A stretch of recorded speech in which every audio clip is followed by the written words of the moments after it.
You're listening to Following On. After 4 days of compelling Test match cricket, the equations are simple. England need to take 9 wickets to win the first Test match against India in Chennai, or India need to score 381 more runs. I'm Mark Nicholas, and over the next 20 minutes or so I'll be joined by the former England bowlers Darren Gough and Gareth Batty, as well as our very own Jarrod Kimber, to review the day's action. We will of course debate whether England should have declared, and we will look ahead to the task tomorrow, and we'll be joined by John Lewis, the England bowling coach, almost immediately actually, so do not go away. We have plenty to discuss here on Following On.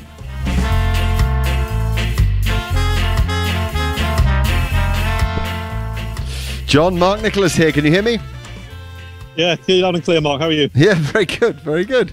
You're looking fit and strong, and as if you're enjoying the task of being behind England's performances with the ball. Yeah, it's been a lovely experience so far. We obviously 2 from 2 in Sri Lanka, and we're in a strong position here. So yes. yeah, the boys are working really hard. So I'm really pleased how things are going. And so different from bowling in England, both for seam and for spin. Yeah, totally. You know, obviously, cricket worldwide is condition dependent, and you know you have to adjust your skills to match to the conditions. And I think we've done in this game and in Sri Lanka, we've done really well to match the locals and better them really. Yeah. Could I just want to clear something up before we go on to more detail? There's no injury issues with either Jofra or Jimmy? No, nothing at all. Boys are fighting fit. No. There was a suggestion that Joe was reluctant to declare earlier than necessary because Jofra came out with a lot of strapping on his right arm, and we were concerned for him. But that's good. That's cleared that up. In general, it's still a pitch, I think, that marginally favours batsmen. Is that fair? I think there's. I think the Indians showed in the second innings there was a little bit of variable bounce for the fast bowlers, and the ball is starting to turn a little bit more. But I think it's probably even Stevens, and there's a fast outfield here, and obviously India have got some good players. So I think they'll have to bat very well to win the game. But I think if we do our basics really well, then we've got a very good chance of putting a win on the board. Yes, I mean, it must be a buoyant dressing room because you've had 4 days of outstanding cricket. What's really impressive about this group, Mark, is how calm they are. So yeah, they're quietly confident, but not boisterous. You know, I mean, I've been in lots of dressing rooms where you get into this position and everyone thinks the game's done and dusted. But they're very aware that the Indians are a strong side, and they've got to do their basics really well tomorrow. The only question mark that I've heard about England's cricket over the 4 days is whether the guys could have pushed on a little for a declaration late this afternoon. Was there any talk of that, or is Joe a man who keeps his cards close to his chest? Well, Chris and Joe are obviously in constant communication about that, and obviously putting that out to the guys in the middle. I think we felt that with the strength of their batting and the pace of the game, they could take the game away from us a little bit. So there was a little bit of caution there, but you know, I think we've got enough runs on the board to make sure that we're really competitive tomorrow. Yeah, there are definitely enough runs on the board. It'll just be an issue of time, and therefore, excuse me, very dependent on the attack that you've been working with. Tell us about the 2 spinners, because obviously they hold the key. Yeah, for sure. No, they'll bowl the majority of the overs. And we'll just, again, if they do their basics really, really well, you know, they hold their lines and their lengths and be really patient and wait for the Indians to come to us, I think we'll create enough chances. And the fast bowlers as well, Mark, I think have got a job to do. Like I said, you saw with the Indians today, with their bit of reverse swing, yes. And there's a little bit of variable bounce, especially from the pavilion end here in Chennai. I think there's a bit of variable bounce there, whereas some balls are going through the top a little bit. So, you know, I think there'll be enough in the wicket for all the bowlers to create enough chances to win. A final question on Jack Leach, who's a much admired and I think we can now say beloved Englishman after his performances during the last couple of years. He took a pounding yesterday from Rishabh Pant. And how do you deal with that as the bowling coach? Do you chat with him about it? Well, yeah, definitely. I think you have to understand as a cricketer that sometimes the day you go out to play cricket and things don't happen the way you expect them to happen. And someone may well get on top of you, but Jack did a job for the team. He was asked to bowl in a certain way to try and get Rishabh out and throw the ball wide into the rough. and Rishabh took his chance. And yesterday that came off for him. But the percentages I felt were very much in Jack's favour for the way he bowled. And I think if Jack sticks to his task tomorrow, then hopefully we'll see a different result. Could you just instruct him to find a few more of those deliveries that got rid of Rohit Sharma, please? Oh yeah, that was a beauty, wasn't it? So yeah, no, it was perfect left arm spin delivery, mate. So yeah, no, so it's really good to see him get that first wicket. Because obviously he would have felt that yesterday against Rishabh, but he'll come back strong. I'm sure of it. Great, lovely to chat. Thank you very much for your time. We wish you well tomorrow.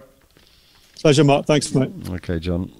Right, Gareth Batty and Darren Gough are with me. We'll come to Gareth first because we've just been talking about the spinners.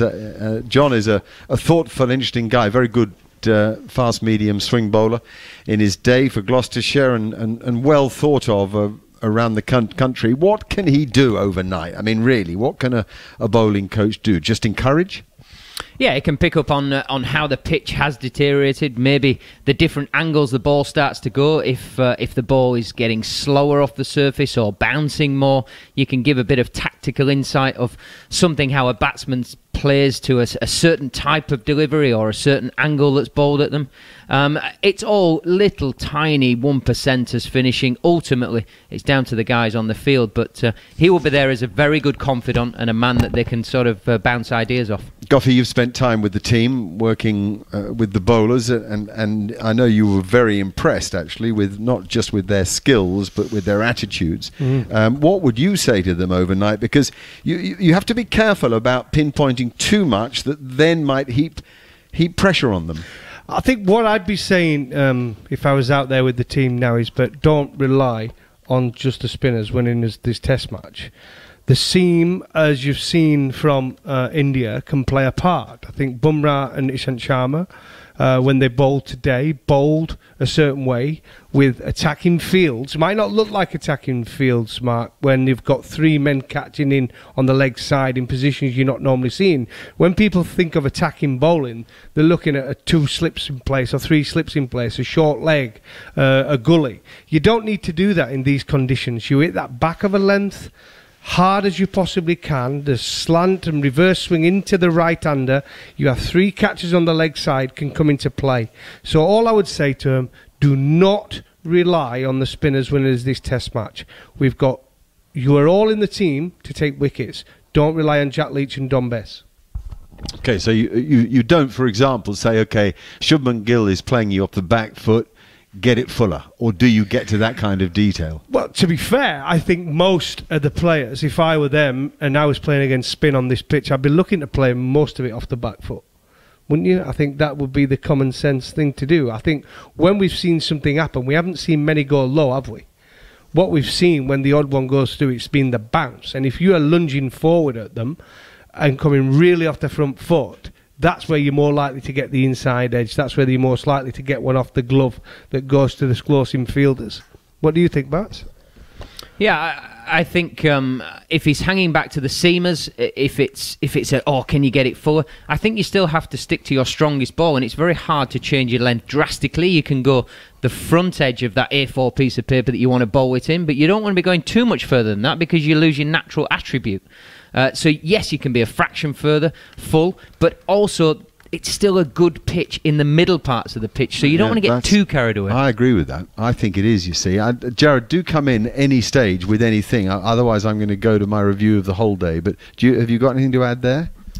I mean, not really, no. I mean, it's quite an interesting situation that you find yourself in, isn't it? So, no, I don't really have anything to add there. Okay. I'm going to talk about a 15-wicket day. I mean, that's what an incredible day's Test match cricket without hyping it up too much. It's just a fact. We've had 15 wickets, masses of runs.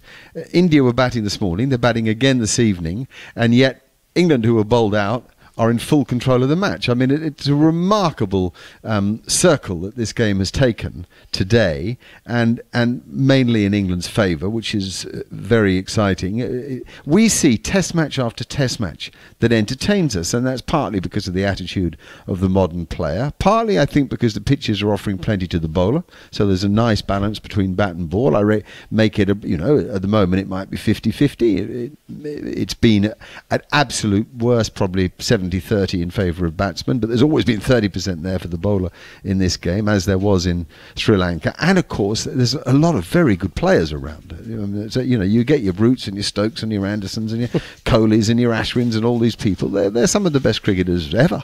I think the pitch, Mark, you got it spot on. It's winning the toss and batting first was always going to be the key here. And I think as the game's gone on, the bowlers have come more and more into it. I think as a seamer, you're more in the game now than you've ever been. Like I said, the odd one hopefully could keep low. You keep hitting that back of a length. We've seen it with the new ball. The odd one jumped off through the top. The spinners have come more and more into the game. We've seen it reverse more because the pitch is drier. The outfield's got drier, where the big square they've got there. So it's definitely in England's favour. And the reason there's so many wickets today, there's lots of different factors, but it was the lower order of India for a start, and I thought England finished them off well. And then when England were batting, because they were so far ahead, they played with real intent to try and set the game up and declare as quick as they possibly can. Surprised us how late they went on, but that's the reason some wickets have fell. England would have been wanting another wicket tonight, I think, if we're going to be really honest. But it's still, the results tomorrow for me are either a draw or an England win. There's no chance of India winning. If they win that, I'd be absolutely blown away. You still see some of the shots being played. There's some exquisite shots. There is still enough for the batters to feel relatively comfortable. Quick outfield. I think it's in the bag for England, I really do. But some of the Indian batters, some of the shots we saw, they were 29 after 6 overs in reply to that 400 and plenty deficit. I mean, and without playing a shot in anger, it wasn't free flowing. They just played beautiful cricket shots. It's been an incredible day. You think England have got it in the bag? I like to hear that. So for you, it's an England win with an hour to spare, is it? No, I don't think it's an hour to spare. I think it will ebb and flow throughout the day because of the skill sets of the Indian batters. I don't think England will have it all their own way. England will win for me, definitely. I don't think India can win. But I think it'll go into the last session. If we had Matthias Muralitharan in our side and Shane Warne, it's in the bag, right? But we've got Jack Leach and Don Bess. I think they've been workmanlike. They've done well. But let's be honest, they're not in the league of an Ashwin. They're not in the league of a Warne or a Muralitharan. But they've got wickets of late, both of them, in Sri Lanka. Don Bess picked up wickets in the first innings. And going into the second innings, I think he actually bowled beautifully tonight, Jack Leach. And that's a big positive for England going into tomorrow. He actually bowled well tonight. So go on. Sorry. Young men at the end of this series, they could be up in those sort of lights. They could actually set their careers alight in this series. I was going to ask you, if you had to bat the day to save the game, would you rather face Ashwin or Leach? You see, I think Leach is a threat tomorrow. Well, if I'm a right-hander... if you're a right-hander. If I'm a right-hander, I don't know, because Ashwin can beat you both sides. He can. He beats you both sides, and he bowls more. Getting a lot of overspin, isn't he? Yeah, but he bowls more balls in the right areas. You've just seen today. I know England were being positive against him, but he picked up 6 wickets today. Okay. He picked up 6. Okay, just thought I'd ask you. I'm going Leach. Have you applied for the bowling coach? You're still in the bubble of being a player, which is a nice place to be as a commentator, actually, because you're empathetic with players, and I think that's a nice place to comment on the game from. It certainly stops any cynicism. Jared, what's your feeling about tomorrow? Give us your prediction. Well, it's interesting, isn't it? What is it? 16 wickets over the first 3 days, and then 15 wickets today, as you were saying. But a lot of those, as Goffey said, were tail wickets and guys trying to go on. There's a couple of wickets, though, or a couple of balls, when Ashwin started spinning the ball back over leg stump, middle and leg stump from outside our stump, and then Leach's wicket at the end. Once it starts to do stuff off the flat, and it's not coming out of the foot marks or anything like that, that's when I think England are in the game. If that only happens once every 5 or 6 overs and they don't spin the ball as savagely towards the stumps or from the stumps, I think that India can draw this quite easily. But if that keeps happening, it's going to keep England in the game all day. Pujara is the key in many different ways because he can nullify the spin because he'll be halfway down the wicket half the time. 1 brings 2, 2 brings 3. Do you think England should have got on with it this afternoon and been able to declare a little earlier than they were bowled out? Well, I was quite confused, actually. It almost looks to me that they changed their mind, because the way Ollie Pope came about, started reverse sweeping 3 in a row, and then he actually got out. It was like they were having a dart there and then for the declaration, wasn't it? Spot on, and then suddenly Butler came to the crease with Don Bess, and he came running down the wicket straight away, and then started padding up, and Josh Butler didn't play again his natural game. So I was quite confused how it ended. It's almost like they had second thoughts, but we'll only question them if tomorrow India are 7 down at the end of play and it's a draw. Then we can ask all the questions on why didn't he declare in the first innings and why didn't he declare earlier in the second innings. But until tomorrow, I'm with Bats. I think it's England's game.